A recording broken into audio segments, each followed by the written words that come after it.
특별히 목사 안수를 받으시고 처음 주일 예배 설교하시는 정재웅 목사님을 소개해 드립니다. 우리 정재웅 목사님 우리 교회에 오신 지 벌써 한 1년이 넘으셨는데 오셔서 성가대 지휘를 그동안 해 주셨는데 이렇게 이제 목사로서의 안수를 받게 됐습니다. 첫 설교니까 굉장히 기도하시고 또 주님이 주시는 메시지를 여러분들에게 전하시려고 그렇게 잘 준비하신 설교입니다. 여러분들 큰 은혜 받으시길 바라고 우리 정 목사님 나오실 때 사랑과 격려의 박수로 맞이해 주시면 감사하겠습니다.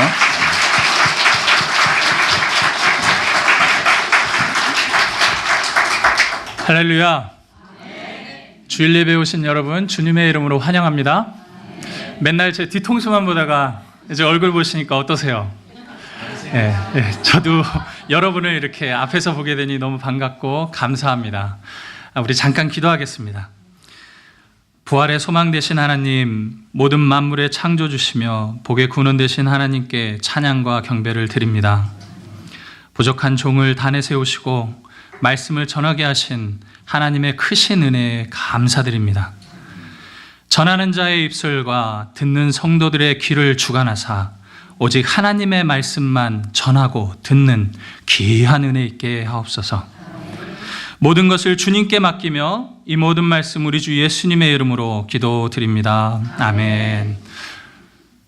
우리 교회에는 성령께서 주신 은사대로 섬기는 분들이 참 많습니다. 그분들의 섬김을 통해 많은 성도님들이 교회 생활에 도움을 받고 또 성령 경험을 하고 영적 성장을 체험합니다. 그렇게 자신의 위치에서 교회를 열심히 섬기는 분들을 우리는 교회의 지도자 혹은 교회 일꾼이라고 합니다.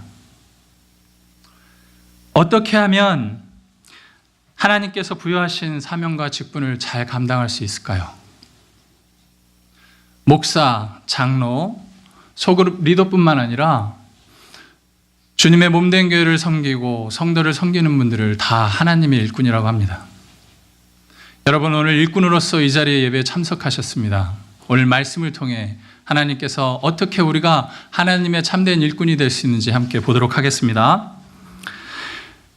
예수님은 제자들을 불러 모실 때 먼저 겸손함과 자비로움을 강조하셨고 제자가 되기 위해서는 세상의 즐거움을 포기해야 된다고 오늘 본문에 앞서 누가복음 9장 51절로 62절을 통해 말씀합니다. 또 그런 말씀을 기준으로 모은 제자들이 오늘 본문의 주인공인 70인들입니다. 70인들은 12제자와 마찬가지로 자기를 부인하고 자신의 십자가를 진 주님을 따른 하나님의 선택받은 백성이요 하나님 나라의 선교사였습니다.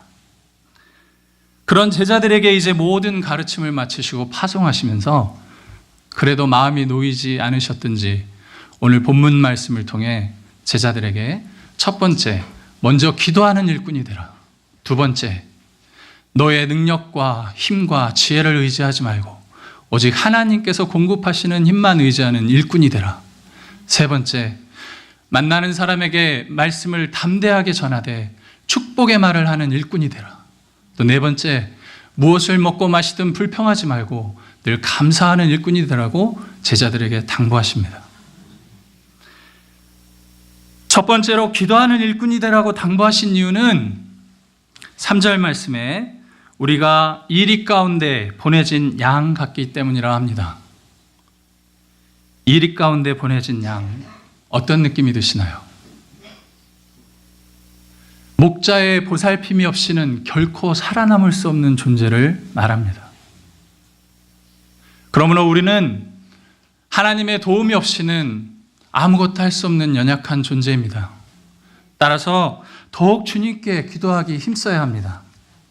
모기를 노리는 저 이리처럼 우리를 노리는 사탄으로부터 하나님께 기도드림으로 보호받을 수 있습니다. 이 말씀을 통해 70인 제자들에게도 수많은 어려움과 시련이 있었던 것을 짐작해 볼 수 있습니다. 예수님의 제자가 됐다고 세상에서 말하는 이제 됐어. 이제 내 길은 이제 8차선의 도로가 열린 거야. 아무것도 이제 거릴 게 없어. 그런 삶이 아니라 오히려 더 힘들고 고난이고 역경 속에 처했던 것을 볼 수 있습니다. 그러나 제자들은 기도하며 맡겨진 사역을 끝까지 포기하지 않고 감당함으로 하나님께서 동행하심과 역사하시는 은혜를 체험합니다. 바라기는 여러분과 저도 기도하는 일꾼이 되어 제자들이 경험한 하나님의 동행하심과 역사하시는 은혜가 있기를 바랍니다. 그러나 현실을 보면 이와 반대로 사탄에게 항복하는 일꾼들을 보게 됩니다. 교회에서 싸우고 서로 양보하지 않고 이 세상의 방식을 그대로 교회에 옮겨놓은 것처럼 교회에서도 세상의 방식으로 일을 하려고 합니다. 우리 교회가 그렇다는 것은 아닙니다. 다른 교회들이 그런 교회가 있다는 것이죠. 그럼 왜 그런 일이 교회에서 벌어지는 것일까요? 사탄은 우리로 하여금 기도하지 못하게 해서 우리의 마음을 완악하고 강팍하게 만듭니다.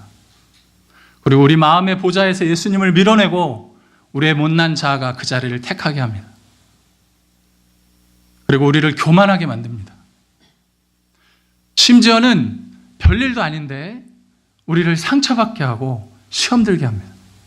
그래서 잘하고 섬기던 사역도 내려놓게 하고 예배도 등한시하게 합니다. 어떻게 이런 사탄의 공격을 이겨낼 수 있을까요? 언제나 잡아먹을 기회만 노리는 저 무서운 이리를 보십시오. 기도하셔야 합니다.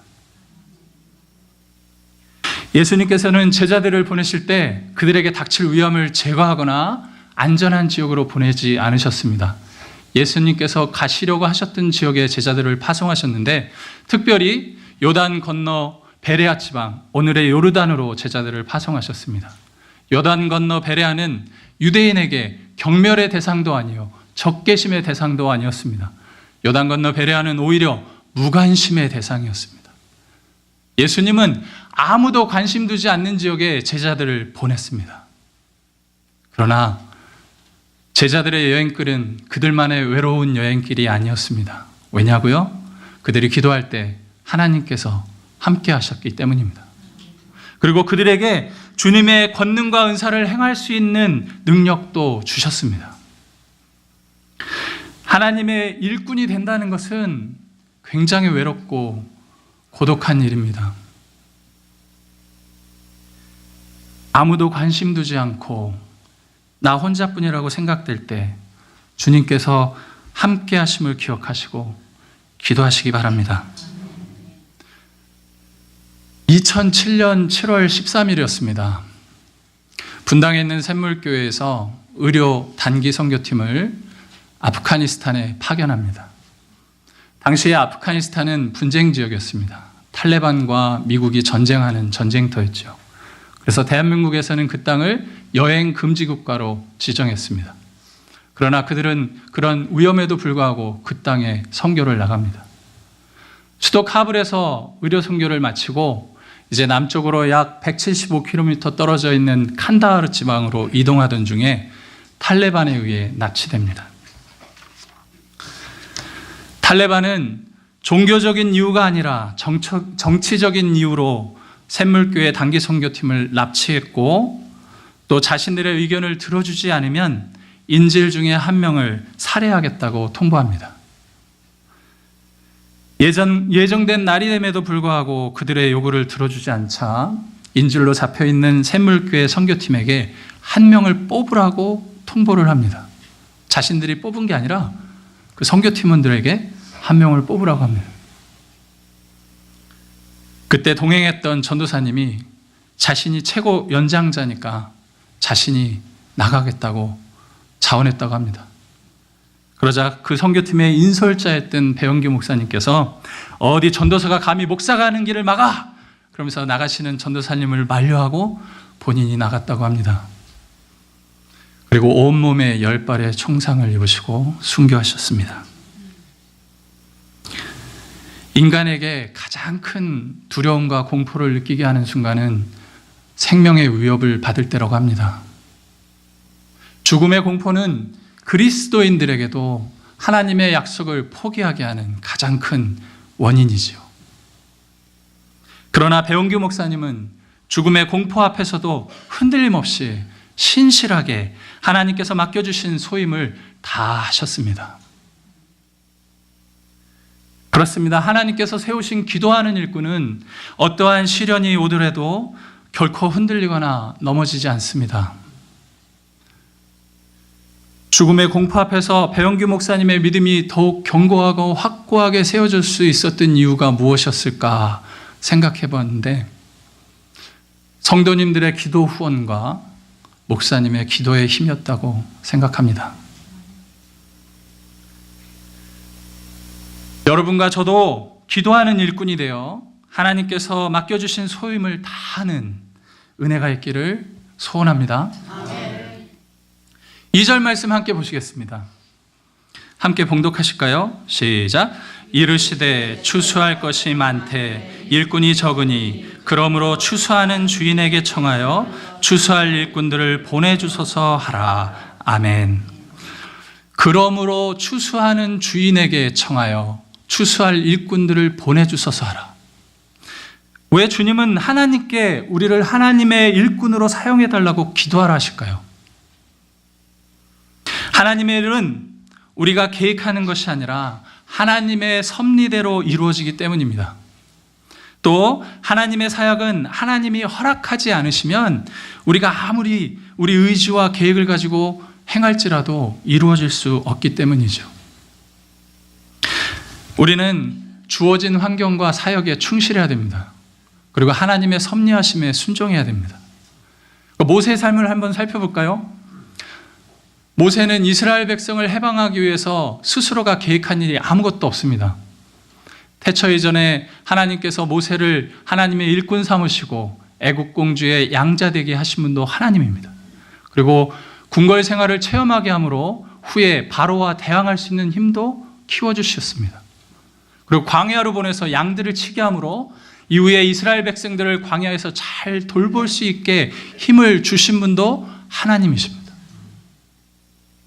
모세의 삶 속에 모세가 계획한 게 하나도 없어요. 모세는 단지 하나님의 부르심에 순종하고 하나님을 사랑한 충실한 하나님의 일꾼이었습니다. 일꾼을 택하시고 보내시는 분도 하나님이십니다. 교회에서 맡은 사역이 아주 작고 보잘것없어 보일지라도 그것 또한 하나님의 일입니다. 믿으십니까? 따라서 우리는 맡겨진 사역을 잘 감당할 수 있게 해달라고 기도해야 합니다. 여러분이 지식이 많아서, 돈이 많아서, 건강해서 여러분에게 사역을 맡겨주신 게 아닙니다. 만물의 주인 되신 하나님께서 여러분을 그 사역에 합당한 인물이라고 생각하셨기 때문에 그 사역과 직분을 여러분에게 허락하셨습니다.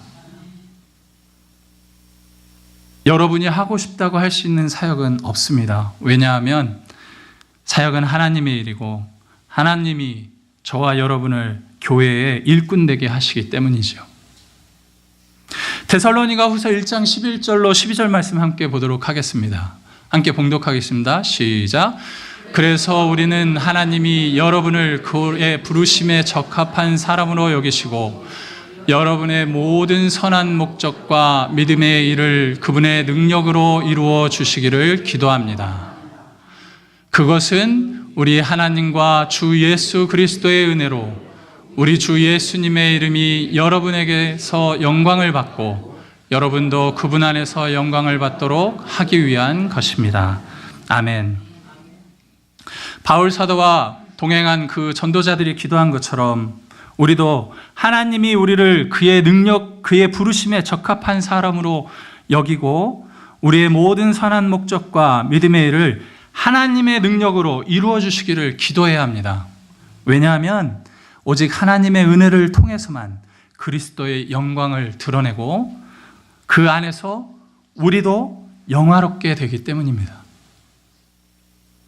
야고보서 5장 16절 말씀에 그러므로 너희 죄를 서로 고백하며 병이 낫기를 위하여 서로 기도하라. 의인의 간구는 역사하는 힘이 큼이니라. 의인의 간절히 구하는 기도와 서로 중보하는 기도에 하나님께서 응답해 주신다고 말씀하십니다. 그래서 서로를 위해 병이 낫기를 기도할 뿐만 아니라 우리는 서로의 하나님께 부르심받은 합당한 일꾼이 되게 해달라고 기도해야 합니다.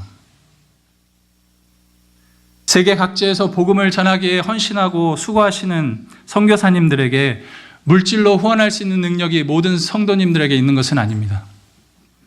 하지만 기도를 통한 영적 후원은 믿음의 사람이라면 누구든지 할 수 있는 후원입니다. 전쟁터에 있는 군인에게 가장 필요한 위로가 어떤 것일까요? 값비싼 금으로 뒤덮인 차를 보내주면 그들의 마음의 위로가 될까요? 순간은 될 수도 있습니다. 그런데 전쟁터에 있는 군인들에게 가장 큰 위로는 그들의 마음을 위로해 줄 수 있는 위문 편지 한 통입니다.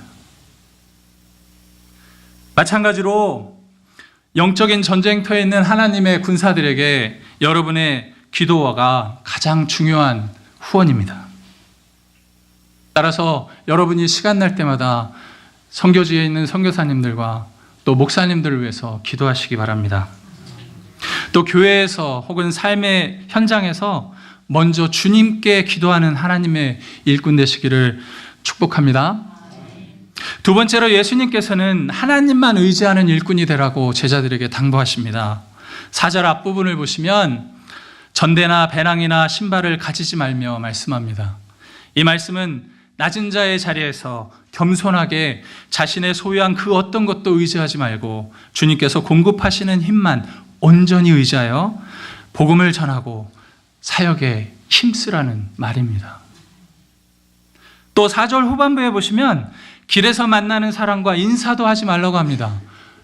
이 글자 그대로 정말 아무도 만나지 말고 아는 척도 하지 말라는 말씀일까요? 아닙니다. 이 말씀은 너의 사명이 무엇인지 기억하고 헛된 일로 너의 시간을 허비하지 말라고 하시는 말씀입니다. 오늘 우리 삶에 이 말씀을 적용시켜보면 지금 이 시간은 예배드리는 시간이다. 하나님께 집중해라. 지금 이 시간은 봉사하는 시간이다. 지금 이 시간은 사역을 감당하는 시간이다. 지금은 선교하는 시간이다. 하나님께서 말씀하십니다. 여러분에게 주어진 하나님의 목적을 바로 알고 행하는 일꾼이 되라고 하시는 것이죠. 사람들은 돈을 삶의 목적이 되게 하지 말고 삶의 유용한 도구가 되게 하라고 말합니다. 목표는 우리가 가진 모든 소유를 허비해서라도 이루고자 하는 것을 우리가 목표라고 합니다. 근데 도구는 그러한 목적과 목표를 이루기에 그 과정에서 유용하게 사용되는 모든 것들을 도구라고 합니다. 세상 사람들도 자신들의 목표와 목적을 이루기 위해서 때로는 자신들의 목숨까지 걸기도 합니다. 그러나 도구를 얻기 위해서 목숨을 거는 경우는 아주 극한 경우를 빼고는 없습니다. 여러분, 우리는 세상에서 보다 나은 삶을 살기를 원하고 좀 더 나은 생활을 하기를 원합니다. 또 그러한 세상적인 성공을 바탕으로 교회 안에서도 신앙생활을 그렇게 하길 원합니다. 그러나 오늘 그것보다 여러분이 있어야 될 자리를 지키고 그 자리가 비록 위험하고 무겁고 힘들고 버겁더라도 그곳에 버틸 때 하나님께서 여러분의 능력보다 몇천 배, 몇만 배 더 되는 열매를 맺을 수 있도록 도우십니다. 믿으십니까? 도구를 얻기 위해 인생을 허비하지 말고 주어진 자리에서 자신의 일을 충실히 감당하는 주님의 일꾼 되시길 바랍니다. 세 번째로 예수님은 복음을 전하기 위해 누구를 만나든지 그 영혼을 축복하고 격려하는 일꾼이 되라고 합니다. 5절로 6절 말씀 함께 같이 보실까요? 함께 봉독하겠습니다. 시작. 어느 길에 들어가든지 먼저 평화가 이 집에 있으라 하라. 만일 평안을 받을 사람이 거기 있으면 너희 평안이, 그렇지 않으면 너희에게 돌아오리라. 아멘. 복음을 전하기만 하면 주님을 영접할 준비가 된 가정과 사람들은 하나님의 복음을 받아 하나님과 인간, 인간과 인간의 화해가 이루어지는 평화가 있다고 합니다. 따라서 복음의 평화를 맛본 사람은 누구를 만나든지 최고의 말로 그를 축복하고 결코 저주하지 않습니다. 왜냐하면 복음의 평화가 다른 사람과 화해케 하고 축복하게 하기 때문입니다. 민수기 6장 24절로 26절 말씀 함께 보실까요? 함께 봉독하겠습니다. 시작. 여호와는 내게 복을 주시고 너를 지키시기 원하며 여호와는 그의 얼굴을 내게 비추사 은혜 베푸시기를 원하며 여호와는 그의 얼굴을 내게로 향하여 드사 평강 주시기를 원하노라 할지니라 하라. 아멘. 하나님께서는 우리에게 복 주시기를 원하십니다. 하나님의 대사로 성도는 항상 은혜 베푸시기 원하시는 하나님의 마음을 만나는 사람들에게 전해야 하는 의무가 있습니다. 그런데 살다 보면 축복의 말을 하는 것이 그리 쉬운 것은 아닌 것 같습니다. 왜냐하면 우리는 남을 판단하는 말, 비방하고 비판하는 말, 또 대적하고 거스르는 말, 원망하고 불평하는 말을 너무 쉽게 합니다. 여러분 안 그러시죠? 내가 좀 힘들다고 나의 잣대로 상대방을 판단합니다. 그 사람이 어떤 위치에 처해 있건 어떤 환경에 있는지는 관심도 없습니다. 그저 나의 생각과 나의 짧은 판단력으로 다른 사람을 판단하고 도매금에 넘겨버립니다. 그리고 비판합니다. 이거는 비단 세상의 일이 아니고 교회에서도 수많이 일어나고 이런 일 때문에 상처받는 분들이 많지 않습니까? 우리 교회에서 그렇다는 것은 아닙니다. 세상 사람들은 이렇게 모이면 이렇게 외친다고 합니다. 그래, 당신 멋져. 그래, 당당하고 신나게 살고 멋져, 멋지게 져주자. 사실은 그리스도인으로서 우리가 이 말을 신앙생활 하는데 외쳐야 되지 않겠습니까? 세상에서 받은 상처를 왜 교회에 와서 위로받으려고 하고 그 받은 상처를 여기서 풀려고 하세요? 교회가 무슨 화풀이 장소입니까? 서로 섬기는 것이 교회입니다. 여러분 항상 축복의 말을 하시기 바랍니다. 축복의 말을 하는 자가 오늘 본문에 나와 있는 70인의 제자들처럼 하나님을 대언하는 자요 증거하는 자입니다. 또 마지막으로 제자들을 보내시면서 예수님은 항상 감사하는 일꾼이 되라고 합니다. 일반적으로 사람들은 좀 더 나은 임금과 대우를 받기 위해서 자신들에게 주어진 일에 최선을 다합니다. 그리고 또 그렇게 열심히 하는 사람들에게 회사들은 또 그에 맞는 대우를 하기도 합니다. 또 때로는 더 열심히 하는 사람들은 당당하게 자신의 임금을 좀 더 올려달라고 요구도 하고 또 보다 나은 복지를 위해서 싸우기도 합니다. 그러나 예수님은 교회에서 그렇게 하지 말라고 하십니다. 또 선교지에서도 그렇게 하지 말라고 하십니다. 내가 교회에서 이만큼 일했는데 어떻게 나한테 이럴 수 있어? 내가 교회에 얼마나 많은 헌신을 했는데 나한테 이런 대접을 해? 하나님께서 부르신 모든 하나님의 일꾼들에게 8절을 통해 너희 앞에 차려놓은 것을 먹으라. 또 7절에 주는 것을 먹고 마시라 말씀합니다. 무슨 말입니까? 무엇을 먹고 마시든지 불평하지 말고 항상 감사하며 기쁘게 먹으라고 하는 것입니다. 이 말은 이 말씀은 음식에 비유하긴 했지만 사실 신앙인의 자세와 마음가짐에 대한 가르침을 포함하고 있습니다. 여러분 교회 생활하다 보면 뭐 힘든 일도 있고 또 불평을 하다 보면 사탄이 우리 마음을 자꾸 넘어뜨리게 해서 교회를 떠나고 싶다는 마음을 갖게 하고 저 교회 가면 좀 낫지 않을까? 그래서 옆쪽 교회도 살짝 한번 가보기도 하고 우리 교회에 그런 분이 있다는 건 아닙니다. 네, 뭐 많이 이렇게 하기도 해요. 그런데 오늘 예수님은 분명히 말씀하십니다. 옮겨 다니지 말라. 근데 왜 아주 극소수의 성도님들은 교회를 이렇게 비교하고 마치 쇼핑 다니듯이 이 교회 저 교회를 옮겨 다닐까요? 여러 가지 이유가 있겠지만 제 나름대로 결론을 내린 거는 대접받기 원하고 또 자신을 좀 알아주길 원해서 그런지 않을까 생각합니다. 그런데요, 교회의 속성 중에 교회의 통일성이라는 게 있습니다. 즉 뭐냐면 유형의 교회는 다 주님의 몸된 교회로 하나라고 합니다. 여러분, 몸이 하나면 이곳에 있는 것이 저게 없을까요? 있을까요? 그럼 이곳에서 문제가 되는 게 이쪽 예수님 다른 몸의 일부분인 이쪽에 갔다고 없을까요? 또 거기서 문제가 있다고 또 다른 교회를 가면 그 문제가 없을까요? 여러분의 마음이 바뀌지 않으면 어느 곳에 가더라도 동일한 문제는 존재합니다.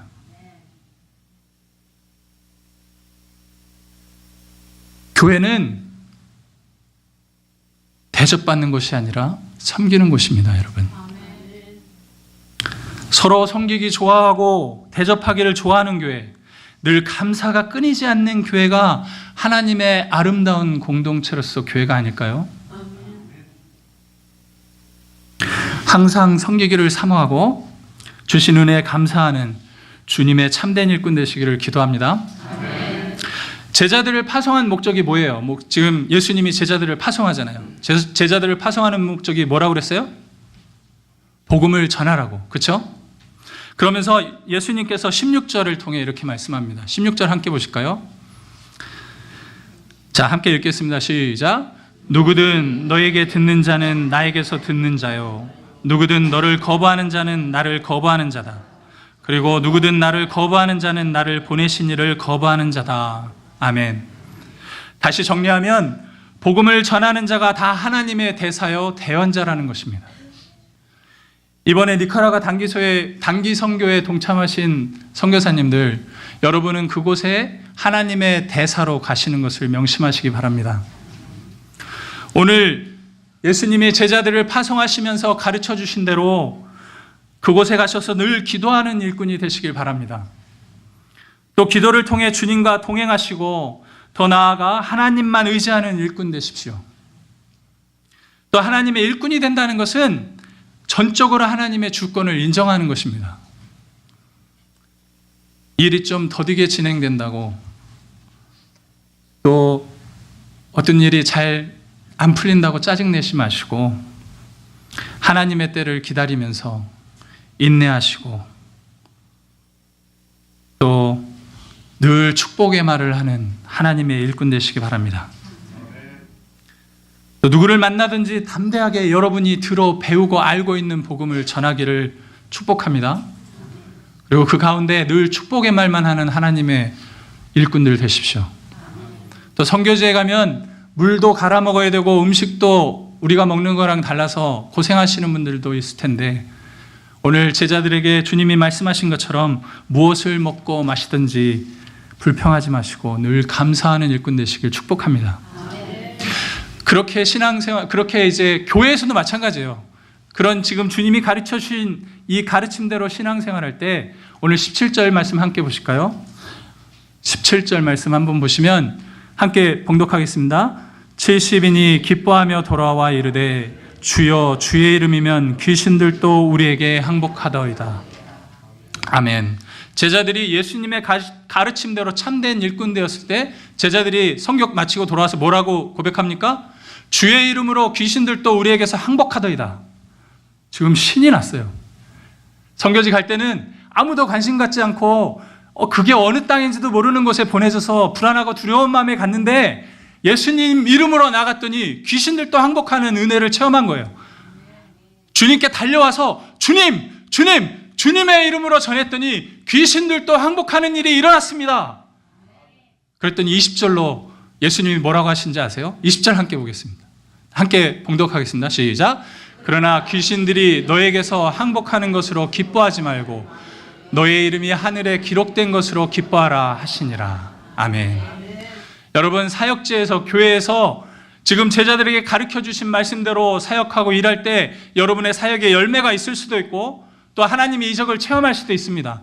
그러나 하나님은 그 맺어진 열매와 사역에 일희일비하지 말고 예수 그리스도가 여러분의 구주됨을 감사하라고 말씀하고 있습니다. 우리 눈에는 우리가 하는 사역이 때로는 성공적으로 잘 되는 것처럼 보일 수도 있고 때로는 실패하는 것처럼 보일 수도 있습니다. 그러나 예수 그리스도가 우리의 구주 되심은 절대 변하지 않습니다.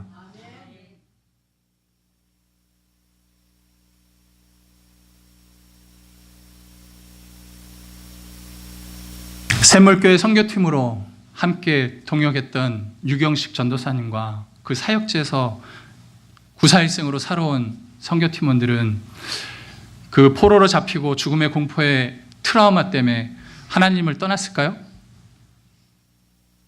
아니면 배용규 목사님과 동료를 죽음으로부터 구하지 못했다는 그 죄책감과 사역에 실패했다는 그 좌절감에 패배자로 살아가고 있을까요?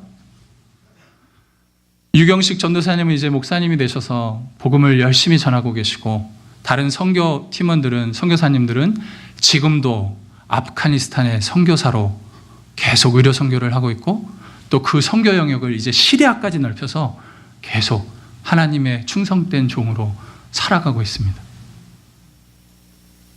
어떻게 그 죽음의 트라우마를, 그 공포를 겪은 사람들이 다시 하나님의 부르심에 순종하고 갈 수 있을까요?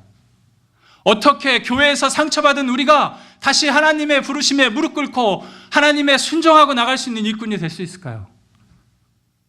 주님 한 분만으로 만족하는 믿음의 사람이 될 때 가능한 줄 믿습니다. 여러분, 우리에게 필요한 것은 예수 그리스도의 사랑, 그 하나입니다. 말씀을 맺겠습니다. 교회는 예수 그리스도를 머리로 섬기는 성도들에게 성령께서 각자 주신 은사대로 몸된 교회를 섬기는 거룩한 백성들의 공동체입니다. 줄이면 교회는 거룩한 백성들의 공동체입니다. 그러면 여러분은 어떤 분들입니까? 거룩한 백성입니다. 왜요? 여러분이 거룩해서요? 하나님이 여러분을 거룩하다 하니까 거룩한 거예요. 그럼 거룩한 백성에게 주어진 가장 큰 사명은 뭐예요? 복음을 전하는 겁니다. 그리고 주님께서 우리에게 사명을 주셨죠. 너의 이웃을 사랑하라. 어렵고 힘든 이웃을 구제하라. 교회는 구제하는 일에 힘써야 합니다. 그리고 지역사회에 선한 영향력을 끼치도록 노력해야 합니다. 또 성도는 각자의 지체가 하나님의 영이 거하는 성전으로서 말과 행동에 경건함과 거룩함을 유지하도록 몸부림쳐야 합니다. 그리고 말씀을 통해 우리에게 하나님께서 이상적인 공동체를 가르쳐 주신 것처럼 이 땅에서 여러분이 섬기는 예수 소망교회를 통해서 하나님의 아름다운 공동체를 세워가야 합니다. 교회는 여러분의 헌신과 섬김을 필요하고 있습니다. 여러분은 어떠한 은사를 성령님께 받으셨나요? 안 들려요. 저는 안 받았습니다. 저는 받은 게 없어요. 저 같은 게 어떻게 교회를 섬깁니까? 기도하십시오. 간절히 구하십시오. 작고 하찮아 보이는 일일지라도 하나님의 귀한 사역이요, 교회를 아름답고 건강하게 하는 중요한 사역입니다. 그렇게 하나님의 충성된 종되어 어떤 상황에서도 감사가 넘치는 참된 하나님의 일꾼, 주님의 제자 되시길 주님의 이름으로 축복합니다. 기도드리겠습니다. 우리의 힘과 방패 되시는 하나님, 성령께서 주신 은사대로 교회를 잘 섬기는 예수 소망교회 성도들 되게 하옵소서. 먼저 기도하는 일꾼 되어 오직 하나님만 의지하고 복음을 전할 때 담대하게 전하며 어떤 상황에서도 복된 말, 축복의 말을 하는 일꾼 되게 하옵소서. 아무리 힘들고 어렵더라도 주님께서 맡겨주신 사명 끝까지 포기하지 않도록 우리를 도와주시옵소서. 우리의 헌신과 섬김을 통해 예수 소망교회가 하나님의 아름다운 공동체가 되게 하옵소서. 늘 주님 한 분만으로 만족하는 복된 예수 소망교회 교인들 되게 하시어 어려운 이웃을 살피고 더 나아가 지역사회에 선한 영향력을 끼치는 교회 되게 하옵소서. 이 모든 말씀 우리 주 예수 그리스도의 이름으로 기도드립니다. 아멘.